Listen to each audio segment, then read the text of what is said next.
Hello student, good morning all of you. देखिए, Rajasthan polity की class को आगे कंटिन्यू करते हुए आज हम एक नया टॉपिक देख रहे हैं। टॉपिक है हमारा राज्य विधानसभा।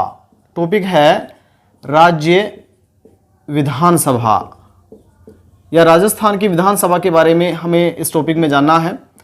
देखो, राज्य विधानसभा को पढ़ने से पहले हमें जानना होगा राज्य विधानमंडल। किसके बारे में जानकारी करनी होगी? राज्य विधानमंडल के बारे में। राज्य विधानमंडल। देखो, जैसे सेंटर की बात करते हैं तो केंद्र में जैसे संसद होती है ऐसे ही राज्य में होती है राज्य विधानमंडल। ठीक है, केंद्र में जैसे संसद होती है ऐसे ही राज्य में क्या होती है? राज्य विधानमंडल होती है। और राज्य विधानमंडल जो है इसका उल्लेख संविधान के अनुच्छेद 168 में है। किसमें है? संविधान के अनुच्छेद 168 में राज्य विधानमंडल का उल्लेख है। जैसे हम केंद्र में संसद की बात करते हैं, संसद का मतलब क्या होता है? देखो, संसद का मतलब होता है राष्ट्रपति। उसके बाद हम बात करते हैं राज्यसभा और उसके बाद हम बात करते हैं लोकसभा। इन तीनों को सम्मिलित रूप से कहा जाता है क्या? संसद। ऐसे ही मैं राज्य विधानमंडल की बात करता हूं आपसे, तो राज्य विधानमंडल के अंतर्गत होता है राज्यपाल। ठीक है, उसके बाद होता है विधान परिषद। विधान परिषद और फिर उसके बाद फिर हम बात करते हैं विधानसभा। विधानसभा। ठीक है भाई, राष्ट्रपति, राज्यपाल, राज्यसभा और लोकसभा से तो मिलकर संसद बनती है और राज्यपाल, विधान परिषद और विधानसभा से मिलकर बनता है क्या? राज्य विधानमंडल। ठीक है भाई, हालांकि आपके टॉपिक क्या है? टॉपिक है आपके राजस्थान विधानसभा है, लेकिन हम दोनों को ही पैरेलल यहां, चूंकि देखो हमने आपको राज्यपाल के बारे में बात कर ली है। ठीक है, अब हमारे पास दो टॉपिक बचे हैं, विधान परिषद और विधानसभा। हालांकि आपके सिलेबस में राजस्थान विधानसभा है, लेकिन आपको विधान परिषद के बारे में भी कुछ सामान्य जानकारी होनी चाहिए। ठीक है, तो देखो आगे हम बात करते हैं राज्य विधान परिषद की। मैं आपसे बात कर लेता हूं आर्टिकल 169 राज्य विधान परिषद। राज्य विधान परिषद के निर्माण एवं समाप्ति की प्रक्रिया का उल्लेख करता है। समाप्ति की प्रक्रिया का उल्लेख करता है। इसका मतलब यह है कि भाई आर्टिकल 169 जो है उसमें लिखा हुआ है कि भाई किस प्रकार से राज्य विधान परिषद का क्या होगा? गठन होगा और किस प्रकार से उसका विघटन होगा। जैसे मान लीजिएगा कोई भी राज्य चाहता है, मान लीजिएगा कोई राज्य जो है वो ये चाहता है कि भाई हमारे राज्य में क्या विधान परिषद का गठन हो जाए, तो सबसे पहले क्या करना होगा? उस राज्य की विधानसभा द्वारा, किसके द्वारा? भाई विधान परिषद का गठन करना है तो उस राज्य की विधानसभा द्वारा 2/3 बहुमत से एक प्रस्ताव पारित करके सेंट्रल गवर्नमेंट को, मतलब संसद को भेजना होता है। तो विधान परिषद के निर्माण की अगर मैं बात करूं आपसे, तो इसमें देखो क्या प्रक्रिया है। सबसे पहले संबंधित राज्य की विधानसभा द्वारा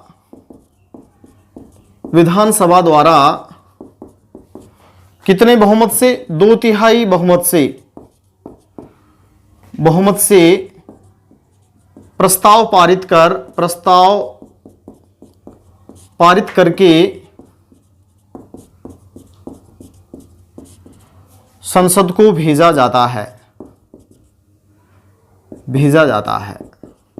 ठीक है भाई, सबसे पहले तो संबंधित जो राज्य है, जिस राज्य में विधान परिषद का गठन करना है, उस राज्य की विधानसभा द्वारा एक 2/3 बहुमत से एक प्रस्ताव पारित करके कहां भेजा जाता है?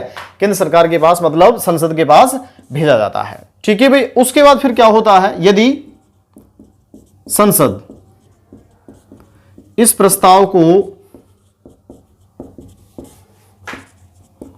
साधारण बहुमत से, साधारण बहुमत का मतलब 50% से अबाउ, ठीक है, 50% प्लस 1 साधारण बहुमत से इस प्रस्ताव को पारित कर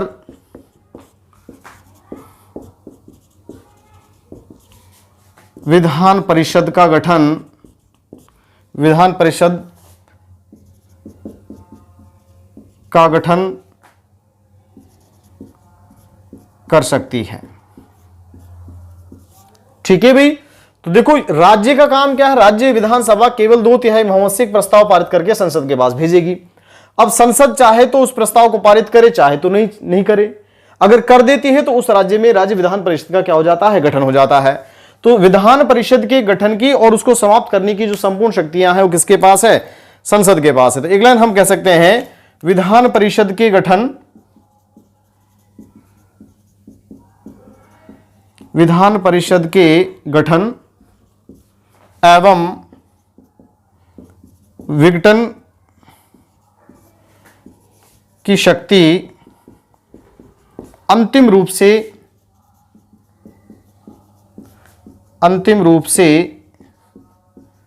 किसके पास है, संसद के पास है। समझ में आया भाई। अंतिम रूप से विधान परिषद के गठन की शक्ति जो है किसके पास है, संसद के पास है। तो देखो यहां मैंने बात की राज्य विधानमंडल की, जैसे केंद्र में संसद होती है, संसद में राष्ट्रपति, राज्यपाल, लोकसभा तीनों मिलकर संसद बनाते हैं। ऐसे राज्यपाल, विधान परिषद और विधानसभा जो है ये तीनों मिलकर के बनाते हैं क्या, राज्य विधानमंडल। अगर इसको हम बोलते हैं द्विसदनीय व्यवस्था, क्या बोलते हैं, द्विसदनीय शासन व्यवस्था।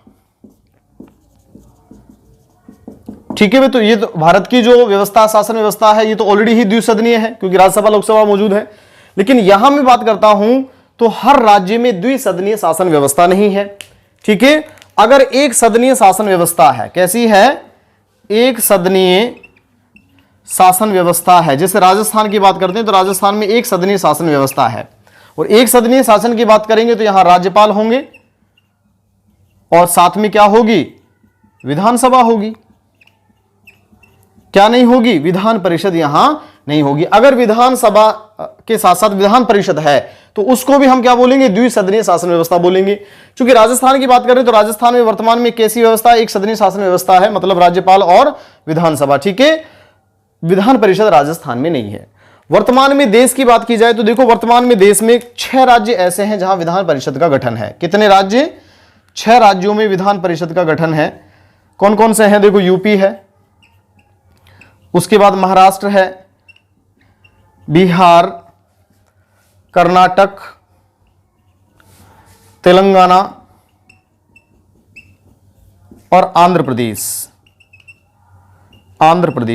पहले जे.एंड.के में भी था लेकिन जे.एंड.के में अब फिलहाल नहीं है। तो वर्तमान में हमारे पास 6 राज्य ऐसे हैं जहां द्विसदनीय शासन व्यवस्था है। कैसी व्यवस्था है, द्विसदनीय शासन व्यवस्था। ठीक है भाई। राजस्थान जो है वहां एक सदनीय शासन व्यवस्था है। ठीक है।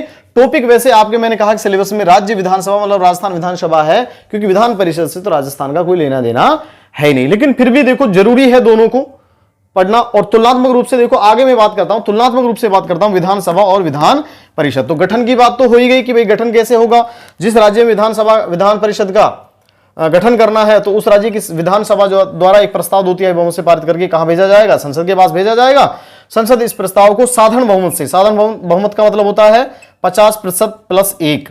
यहां देखो 2/3 का मतलब 66% के आसपास, और यहां 50% + 1 से अगर प्रस्ताव पारित कर देती तो विधान परिषद का गठन पॉसिबल है। ठीक है। और विधान परिषद के गठन और विघटन की संपूर्ण शक्ति किसके पास है, संसद के पास है।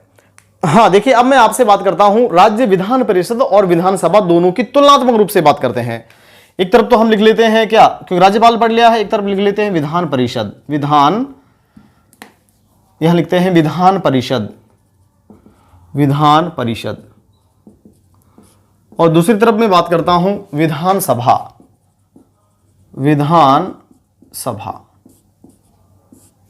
ठीक है भाई। देखो सबसे पहला पॉइंट है, विधान परिषद का जो जिक्र है वो आर्टिकल 171। ठीक है। विधान परिषद का उल्लेख आर्टिकल 171 में, और विधान परिषद का गठन कैसे होगा और उसको समाप्त कैसे किया जाएगा इसका जिक्र 169 में है। आर्टिकल 169 जो है वो तो कहता है कि भाई विधान परिषद का गठन कैसे होगा और कैसे उसकी समाप्ति होगी, और विधान परिषद अगर गठित हो गई तो उसका जिक्र किसमें है, आर्टिकल 171 में है। और आर्टिकल 170 जो है इसमें है हमारा क्या, विधान परिषद। आपसे पूछा जाएगा भाई विधानसभा का जिक्र संविधान के अनुच्छेद किस अनुच्छेद में है, तो हम कह सकेंगे आर्टिकल 170 में तो विधानसभा का जिक्र है और आर्टिकल 171 में विधान परिषद का जिक्र है। सबसे पहले देखो गठन की बात करते हैं। गठन, इसमें देखो मैक्सिमम जो सदस्य हैं, आपसे पूछा जाए कि भाई मैक्सिमम सदस्य कितने होंगे, मैक्सिमम सदस्य कितने होंगे, विधानसभा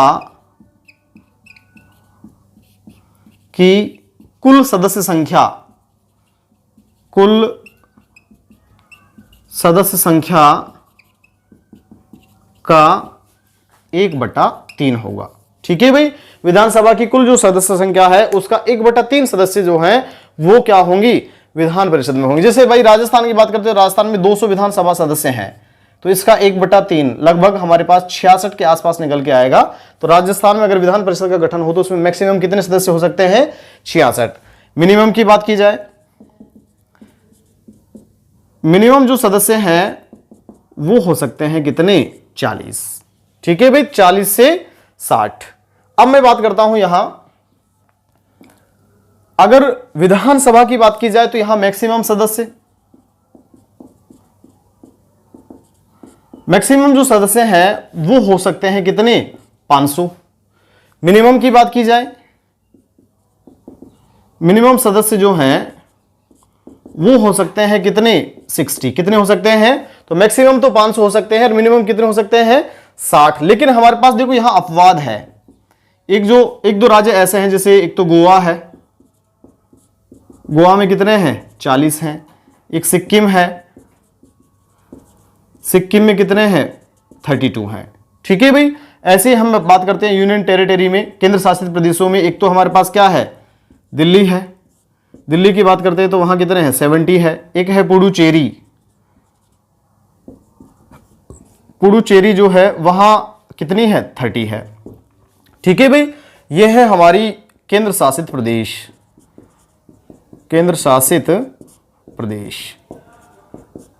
तो मेरे कहने का मतलब यह है कि अगर यहां गठन की बात करते हैं तो विधान परिषद में मैक्सिमम सदस्य संख्या कितनी हो सकती है, विधानसभा के कुल सदस्यों की संख्या का 1/3 हो सकती है, और मिनिमम कितनी हो सकती है, 40। अब राजस्थान के संदर्भ में देखेंगे तो लगभग हमारे पास 200 विधानसभा संख्या है, तो हमारे पास लगभग कितनी निकल के आएगी, 66 के आसपास। विधानसभा की बात करते हैं तो मैक्सिमम 500 है, मिनिमम कितने हैं, 60। लेकिन अपवाद है हमारे पास, गोवा राज्य जो है वहां 40 है क्योंकि छोटा राज्य है, और सिक्किम जो राज्य है वहां कितने हैं, 32 है। ऐसे यूनियन टेरिटरी की बात करते हैं केंद्र शासित प्रदेशों की, तो दिल्ली में 70 है और पुडुचेरी में 30 है। ठीक है भाई, तो ये तो हुई किसकी बात, गठन की बात। अब मैं नंबर 2 आरक्षण की बात करता हूं। देखो आरक्षण की बात की जाए तो यहां किसी भी प्रकार का कोई आरक्षण नहीं है, मतलब SC, ST, OBC, EWS, इसको किसी प्रकार का कोई रिजर्वेशन यहां नहीं है। जबकि यहां की बात करते हैं तो यहां भाई देखो SC, ST के लिए अलग से रिजर्व सीटें हैं। राजस्थान की बात की जाए तो देखो मैं राजस्थान की बात कर रहा हूं, ST की राजस्थान की विधानसभा में कितनी सीटें हैं, 25 सीट आरक्षित हैं। और SC की बात करते हैं तो SC की राजस्थान की विधानसभा में कितनी सीटें आरक्षित हैं, 34 सीटें आरक्षित हैं। ये तो एक तो ये ध्यान रखना है। ठीक है भाई, दूसरा देखो अगर मान लीजिएगा यहां हम बात करते हैं आंग्ल इंडियन, आंग्ल इंडियन, आप राज्यपाल की बात करेंगे तो यहां आर्टिकल 333 मैंने आपको बताया था कि भाई आर्टिकल 333 के तहत अगर राज्यपाल को ऐसा लगे कि भाई विधानसभा में आंग्ल इंडियन का उचित प्रतिनिधित्व नहीं है और होना चाहिए, तो एक सदस्य की नियुक्ति राज्यपाल के द्वारा आंग्ल इंडियन सदस्य की यहां की जा सकती है। ठीक है भाई, और SC, ST की बात करते हैं तो इनका जिक्र है आर्टिकल 332। आर्टिकल 332 में तो SC, ST को आरक्षित है कुछ सीटें। जैसे राजस्थान की बात करते हैं हम, तो राजस्थान में ST की 200 में से कितनी, 25 सीटें, और SC की 200 में से कितनी सीटें, 34 सीटें रिजर्व है, आरक्षित हैं 200 में से। ठीक है, और यहां एक आंग्ल इंडियन की बात करते हैं तो आर्टिकल 333 कहता है कि भाई अगर आंग्ल इंडियन समुदाय किसी राज्य में रहता है और उनका उचित प्रतिनिधित्व विधानसभा में नहीं है तो राज्यपाल एक सदस्य जो है मनोनीत कर सकता है विधानसभा में। हालांकि राजस्थान में इस प्रकार का कोई सदस्य मनोनीत नहीं है। समझ में आया भाई? आरक्षण वापस ध्यान दीजिएगा। देखो यहां किसी प्रकार का कोई आरक्षण नहीं होता विधान परिषद में, SC ST OBC EWS को कोई आरक्षण नहीं होता। जबकि विधानसभा की बात करते हैं, राजस्थान विधानसभा की बात करते हैं तो 200 में से 25 और ST के लिए, SC के लिए 34 सीटें क्या है, आर्टिकल 332 के तहत रिजर्व है। और आर्टिकल 333 के तहत अगर किसी राज्य में की विधानसभा में आंग्ल इंडियन समुदाय का उचित प्रतिनिधित्व नहीं है तो राज्यपाल जो है आर्टिकल 333 के तहत एक सदस्य को उस राज्य की विधानसभा में मनोनीत कर सकता है। ठीक है, आगे देखो, फिर करता हूं आपसे नंबर तीसरा जो पॉइंट है वो है चुनाव। आपसे पूछा जाए कि भाई चुनाव किस प्रक्रिया के माध्यम से होगा। ठीक है, तो सबसे पहले देखो, अगर मैं इनकी बात करता हूं तो यहां चुनाव जो है वो अप्रत्यक्ष रूप से होगा। कैसे होगा? अप्रत्यक्ष रूप से। और यहां अगर हम बात करते हैं तो यहां चुनाव होता है प्रत्यक्ष रूप से। इसका मतलब क्या है? देखो यहां देखो, जो वोटर होते हैं वो डायरेक्ट विधानसभा सदस्य को विधानसभा क्षेत्र के मतदाताओं द्वारा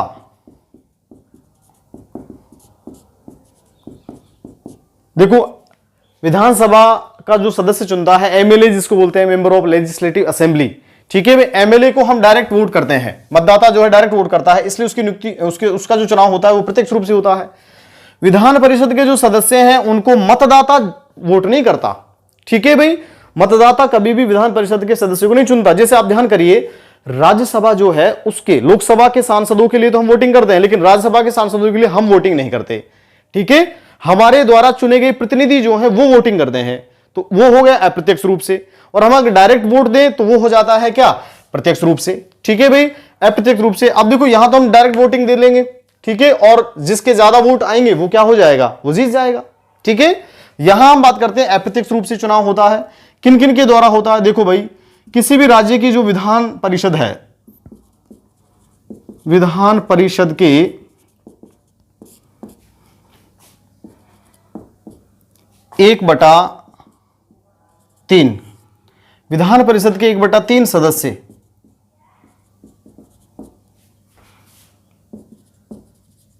विधानसभा सदस्यों द्वारा चुने जाते हैं। मतलब 1/3 टोटल जो विधान परिषद की संख्या है, मान लीजिएगा टोटल किसी भी विधान परिषद में कितने हैं? 100 सदस्य हैं, तो उसका 1/3 सदस्य जो हैं वो तो किसके माध्यम से? जो विधानसभा सदस्य हैं उनके माध्यम से चुने जाएंगे। उसके बाद नेक्स्ट में बात करता हूं 1/3 सदस्य, 1/3 सदस्य स्थानीय निकाय के सदस्यों द्वारा, स्थानीय निकाय के सदस्यों द्वारा। मतलब स्थानीय निकाय कौन कौन से हैं हमारे पास? नगर पालिका है, नगर परिषद है, ठीक है, नगर निगम है। ये जो स्थानीय निकाय है इनके सदस्यों द्वारा चुने जाते हैं कितने? 1/3 सदस्य। उसके बाद हम बात करते हैं 1/12 सदस्य। 1/12 सदस्य जो है वो चुने जाते हैं 3 वर्ष पुराने स्नातकों द्वारा। मतलब यह है कि किसी भी विश्वविद्यालय से किसी ने क्या कर ली है? स्नातक कर ली है, तो वो जो स्नातक करने वाला जो बंदा है वो जो है 3 वर्ष पुराना अगर हो जाए तो उनके द्वारा जो है एक सदस्य 1/12 सदस्यों की क्या होती है? नियुक्ति होती है, या 1/12 सदस्य उनके द्वारा निर्वाचित किए जाते हैं। फिर हम बात करते हैं 1/12 सदस्य 3 वर्ष से अधिक सेकेंडरी या उच्च शिक्षण संस्थाओं के शिक्षकों द्वारा। मतलब यह है कि भाई सेकेंडरी, मतलब हम ये कहेंगे सेकेंड ग्रेड टीचर और उससे अपर के जो टीचर हैं उन शिक्षकों द्वारा, और कम से कम उनकी सर्विस कितने वर्ष की हो गई हो? 3 वर्ष की हो गई हो, तो ऐसे टीचरों द्वारा, ऐसे शिक्षकों द्वारा चुने जाते हैं 1/12 सदस्य। उसके बाद 1/6 सदस्य जो है और राज्यपाल द्वारा मनोनीत, राज्यपाल द्वारा मनोनीत। ठीक है भाई, तो हम ये कहें भाई, तो हमारे पास ओवरऑल देखो 1/3 सदस्य जो है वो विधानसभा सदस्यों द्वारा चुने जाते हैं, 1/3 सदस्य स्थानीय निकायों द्वारा चुने जाते हैं। ठीक है, और उसके बाद 1/12 सदस्य 3 वर्ष पुराने स्नातकों द्वारा, 1/12 सदस्य 3 वर्ष पुराने सेकेंडरी या उच्च शिक्षण संस्थाओं के शिक्षकों द्वारा, और 1/6 सदस्य जो है वो राज्यपाल के द्वारा मनोनीत किए जाते हैं। इस प्रकार से गठित होती है हमारी क्या, विधान परिषद। अगर हम देखें तो 1/3 प्लस 1/3 प्लस 1/12 प्लस 1/12 प्लस 1/6, तो ये मिलकर हमारा ओवरऑल हो जाएगा 100%। क्या हो जाएगा, 100% का मतलब ये सबको हम जोड़ेंगे तो एक हिस्सा मतलब हमारी विधान परिषद यहां निकलकर आ जाती है। ठीक है, तो इस प्रकार से देखो क्वेश्चन यहां से पूछा जाता है, ये बहुत ही महत्वपूर्ण क्वेश्चन, और वो क्वेश्चन क्या है, देखो ये वाला, राज्यपाल के द्वारा कितने सदस्यों का मनोनयन जो है राज्य की विधान परिषद में किया जाता है। तो कितने सदस्य, 1/6 सदस्य जो है राज्य की विधान परिषद में राज्यपाल द्वारा मनोनीत किए जाते हैं। ठीक है भाई, यहां मैंने बता दिया प्रत्यक्ष रूप से विधानसभा क्षेत्र के मतदाताओं द्वारा चुनाव होता है। ठीक है भाई, हाँ देखिए उसके बाद हम नेक्स्ट देखते हैं, नंबर 4 देखते हैं, मतदान प्रणाली। मतदान प्रणाली देखो,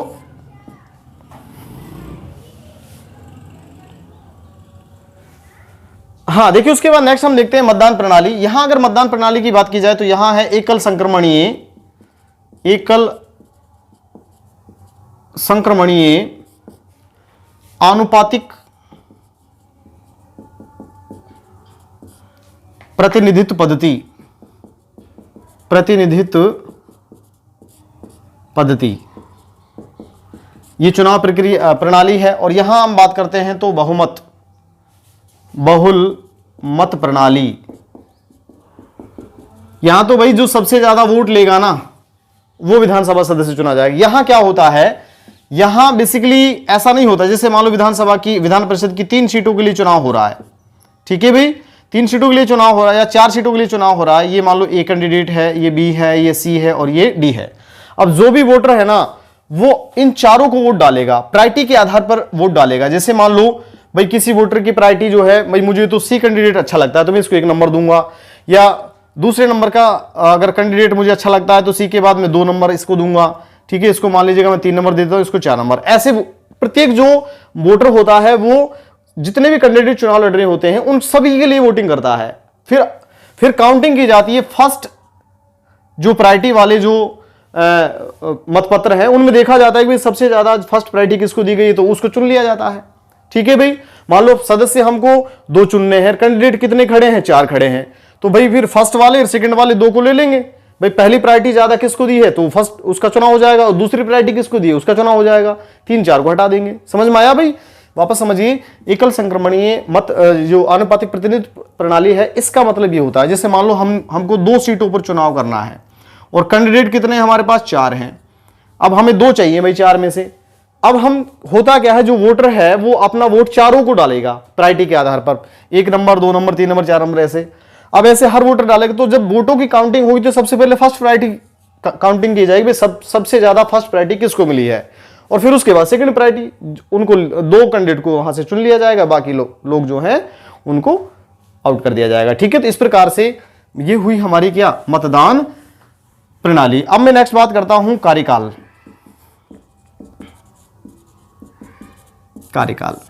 देखो ये स्थायी सदन होता है। क्या होता है, स्थायी सदन। कभी भी विघटन नहीं होता इसका, कभी भी विघटित नहीं, जैसे राज्यसभा होता है ना ऐसा होता है। इसका मतलब क्या है, इसका कार्यकाल 6 वर्ष का होता है। कितना होता है, 6 वर्ष का, और पश्चात रिक्त हो जाते हैं। मतलब ये है कि भाई इसके 1/3 सदस्य जो हैं वो 2 वर्ष में क्या हो जाते हैं, जैसे 6 वर्ष का कार्यकाल पूरा हुआ तो 1/3 सदस्य जो है वो 2 वर्ष पश्चात रिक्त हो जाते हैं, फिर नए आ जाते हैं, फिर उनके जगह फिर अगले जो सदस्य हैं वो फिर आउट हो जाते हैं, फिर उनकी जगह नए आ जाते हैं। तो कंटिन्यूटी चलती रहती है। ऐसा नहीं होता कि भाई एक साथ सारे सभी का कार्यकाल पूरा हो गया, ऐसा नहीं होता है। ठीक है, क्योंकि यहां जो नियुक्ति होती है वो इस हिसाब से की जाती है कि इसके 1/3 सदस्य जो है प्रति 2 वर्ष, भाई इस 2 वर्ष पश्चात में 1/3 बाहर हो गए, ठीक है। तो जो बाहर हुए इनके जगह फिर 1/3 नए आ गए, ठीक है। फिर अगले वर्ष जो अगले 1/3 सदस्य थे वो बाहर हो गए, उनके जगह नए आ गए। फिर अगले वर्ष, अगले 2 वर्ष बाद फिर 1/3 बाहर हो गए, उनके जगह नए 1/3 आ गए। तो इस प्रकार से ये कभी भी विघटित नहीं होने वाला सदन है, स्थायी सदन है। जबकि ये जो सदन है ये कैसा है, अस्थायी सदन है। सामान्यतः इसका कार्यकाल जो है वो 5 वर्ष का होता है, कार्यकाल 5 वर्ष, ठीक है। अगर सही सलामत से शासन चलाया जाएगा तो 5 वर्ष का कार्यकाल हो जाता है। बाकी कई बार बीच में सरकारें गिर जाती हैं, बहुत सारी बातें हैं, वो अलग से हम देखते हैं। तो ये हो गया कार्यकाल। इसका कार्यकाल लगभग हमने कहा 6 वर्ष का होता है। ये स्थायी सदन है, ये कैसा स्थायी सदन है, कार्यकाल लगभग कितना, 5 वर्ष का। उसके बाद देखो अगला जो टॉपिक है हमारा वो है योग्यता। अब योग्यता में देखो भारत का नागरिक, भारत का नागरिक, तो ये बात तो यहां भी लागू होती है, भारत का नागरिक, ठीक है भाई। यहां देखो आयु की बात करते हैं, आयु जो है वो है 30 वर्ष। कम से कम कितने वर्ष की आयु होनी चाहिए, 30 वर्ष। और यहां जो आयु है वो कितनी है, मिनिमम 25 वर्ष। एक 25 वर्ष की आयु का व्यक्ति जो है वो एमएलए बन सकता है। लेकिन मेंबर ऑफ हम कहें कि विधान परिषद का सदस्य बनने के लिए उसको कम से कम कितनी आयु पूरी करनी होगी, 30 वर्ष की आयु पूरी करनी होगी, ठीक है भाई। इस प्रकार से ये हो गई क्या, योग्यता। इसके अलावा देखो उस राज्य की विधानसभा क्षेत्र का पंजीकृत मतदाता हो, उस राज्य की विधानसभा क्षेत्र का पंजीकृत मतदाता हो, ठीक है भाई। तो राज्य की विधानसभा का क्या हो, पंजीकृत मतदाता हो। तो ये कुछ योग्यता में देखो आपको ध्यान रखने वाली बात ये है, उम्र कई बार पूछी जाती है। भाई विधानसभा सदस्य के लिए निर्वाचित होने की उम्र जो है वो 25 और विधान परिषद के लिए कितनी है, 30 है। तो ये हुई किसकी बात, योग्यता की बात। हाँ देखिए अब मैं आपसे अयोग्यता की बात करता हूं, नंबर 7 अयोग्यता, या हम कहें कि निहरताएं। कौन व्यक्ति नहीं चुना जा सकता। तो सबसे पहली बात तो हम यहां कह सकते हैं लाभ के पद पर ना हो, लाभ के पद पर अगर कोई व्यक्ति है वो नहीं चुना जा सकता, ठीक है भाई। नेक्स्ट में बात करता हूं दिवालिया हो या पागल हो, दिवालिया या पागल, ठीक है भाई, वो व्यक्ति नहीं चुना जा सकता। इसके अलावा हम बात करते हैं किसी चुनाव में भ्रष्ट आचरण का दोषी सिद्ध हुआ हो,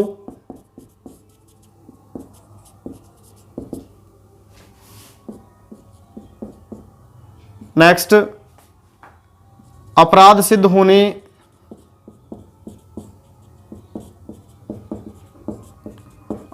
होने पर 2 वर्ष की सजा हो गई हो,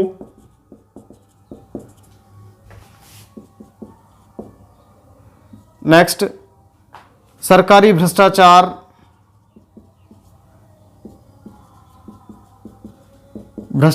या सामाजिक अपराध में लिप्त हो,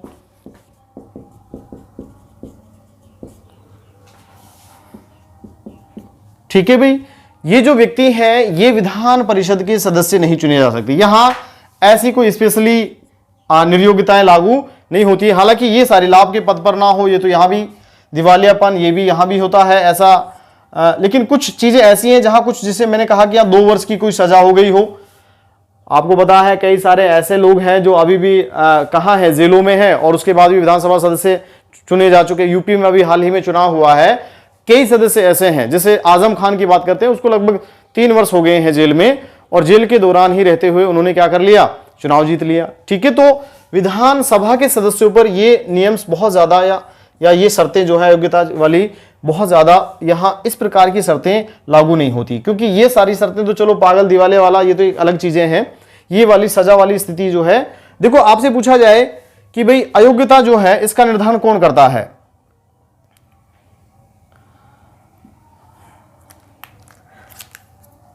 नॉट अयोग्यता का निर्धारण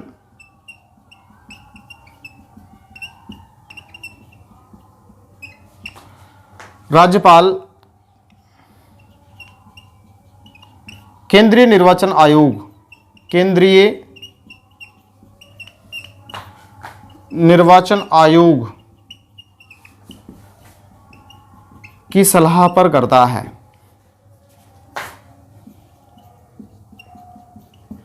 ठीक है भाई, अयोग्यता का जो निर्धारण है राज्यपाल केंद्रीय निर्वाचन आयोग की सलाह पर इनको अयोग्य घोषित करेगा। ठीक है भाई, तो ये हुई इनकी क्या अयोग्यताएं।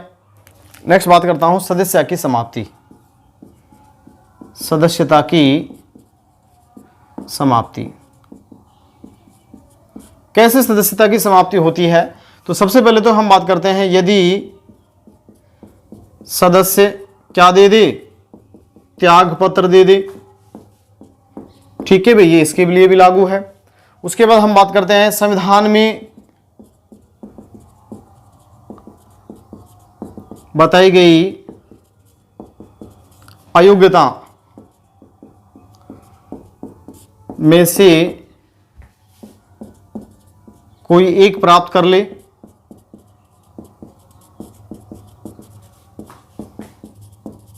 ठीक है भी, सदन की अनुमति के बगैर, सदन की अनुमति के बिना मैक्सिमम 60 दिन तक अनुपस्थित रहना।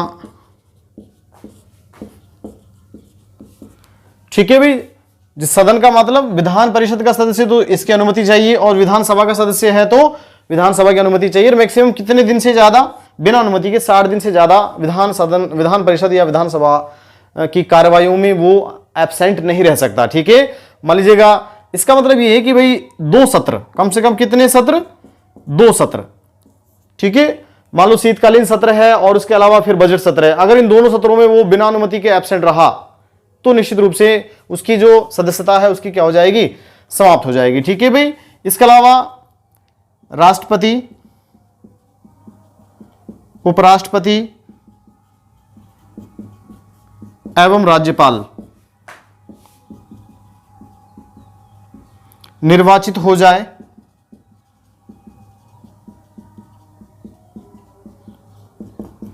तो भी सदस्यता क्या हो जाती है, समाप्त हो जाती है। राष्ट्रपति बन जाए, उपराष्ट्रपति बन जाए, राज्यपाल बन जाए। ठीक है, संसद के सदनों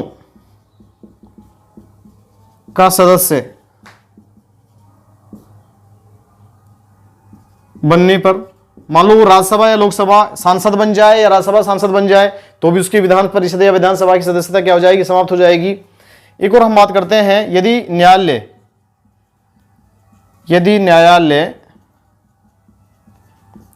उसके निर्वाचन को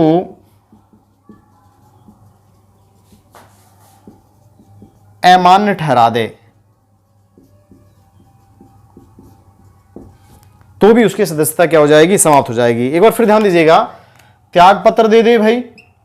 ठीक है, संविधान में बताई गई कोई अयोग्यता है उसको प्राप्त कर ले, दिवालिया, पागलपन, इस प्रकार की जो चीजें हैं। सदन की अनुमति के बगैर वो मैक्सिमम कितने दिन एब्सेंट रह जाए, 60 दिन, या फिर राष्ट्रपति, उपराष्ट्रपति या राज्यपाल में से क्या हो जाए, निर्वाचित हो जाए तो भी, या फिर वो क्या बन जाए, एमपी बन जाए, राज्यसभा या लोकसभा का एमपी बन जाए तो भी उसकी विधानसभा और विधान परिषद दोनों की सदस्यता क्या हो जाए। ये सारी की सारी एज इट इज फॉलो करेंगे हम। ठीक है भाई, और यदि न्यायालय उसके निर्वाचन को क्या कर दे, अमान्य कर दे।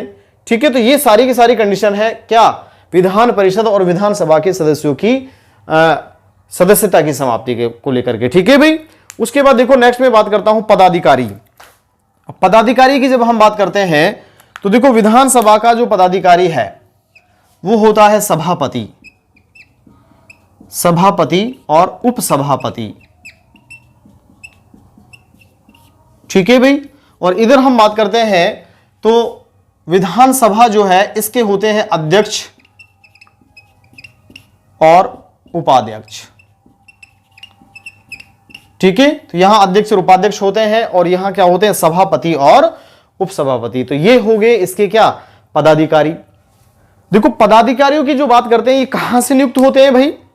देखो पदाधिकारी जो है वो इनका जो निर्वाचन है सदस्यों में से ही किया जाता है।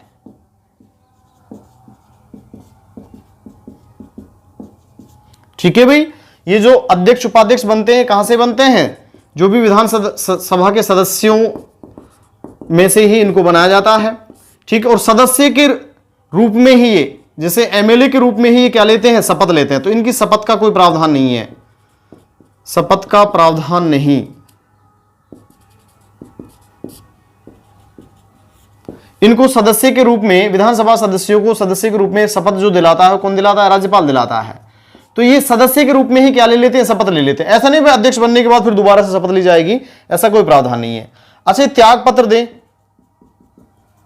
कौन, ये पदाधिकारी अगर त्याग पत्र दें तो देखो अध्यक्ष अपना त्याग पत्र उपाध्यक्ष को देगा और उपाध्यक्ष अपना त्याग पत्र किसको देगा, अध्यक्ष को देगा। तो इनका जो त्याग पत्र है वो रिवर्सिबल होता है। रिवर्सिबल का मतलब अध्यक्ष उपाध्यक्ष को त्याग पत्र देगा और उपाध्यक्ष अध्यक्ष को। ऐसे सभापति उपसभापति को त्याग पत्र देगा और उपसभापति किसको, सभापति को त्याग पत्र देगा। तो यहां देखो वापस पदाधिकारियों की बात करते हैं, यहां सभापति उपसभापति ये कौन होते हैं, ये इन्हीं जो विधान परिषद के सदस्य हैं उनमें से इनको चुना जाता है। और बेसिकली इनकी शपथ का कोई प्रावधान नहीं होता, क्योंकि ये सदस्य के रूप में क्या ले लेते हैं, शपथ ले लेते हैं। अध्यक्ष के रूप में कोई किसी प्रकार की शपथ नहीं दिलाई जाती। ऐसे ही यहां बात करते हैं तो अध्यक्ष उपाध्यक्ष होते हैं, ये भी विधानसभा सदस्यों में से ही बनते हैं, एमएलए में से ही इनको बनाया जाता है। इनका शपथ का इनका भी कोई प्रावधान नहीं होता, क्योंकि शपथ तो ये एमएलए के रूप में ही इनको दिलाई जाती है, किसके द्वारा, राज्यपाल के द्वारा। त्याग पत्र किसको देंगे, अध्यक्ष उपाध्यक्ष को देगा और उपाध्यक्ष अध्यक्ष को देगा। तो इस प्रकार से देखो हमारे राजस्थान की जो राज्य विधानसभा थी, ये आपका टॉपिक था सिलेबस में। हालांकि मैंने आपसे राज्य विधानमंडल से बात करते हुए राज्यपाल, विधान परिषद और राज्य विधानसभा तीनों की बात की है। ये सारी स्ट्रक्चर, योग्यता अयोग्यता उनकी बात की है। अब राजस्थान के संदर्भ में जो विधानसभा है उसकी मैं आपसे अलग से बात करूंगा। ये तो ओवरऑल जो विधानसभा है, ओवरऑल जो विधानसभा है चाहे वो किसी भी राज्य की हो, उसके पदाधिकारी की नियुक्ति, अयोग्यता, कार्यकाल, ये सभी का है। ऐसा नहीं कि केवल राजस्थान के संदर्भ में मैंने आपको पढ़ाया है, ये तो ओवरऑल सभी राज्यों के बारे में है कि विधानसभा के बारे में। ठीक है, अब हम स्पेशली राजस्थान की विधानसभा के बारे में आपसे नेक्स्ट क्लास में चर्चा करेंगे। आज की इस क्लास में इतना ही, धन्यवाद।